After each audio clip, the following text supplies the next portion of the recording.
হয়ে গেছে, ও নিজেও যায় না। দেখো কেমন ভাবে আম খাচ্ছ।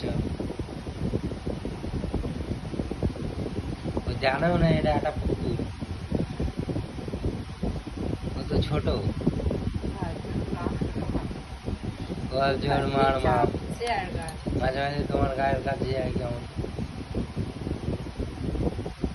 দেখো ও ভাবছে ও মাম খাচ্ছে, বলো ঘুমি ঘুমি কতটা কষ্ট লাগে।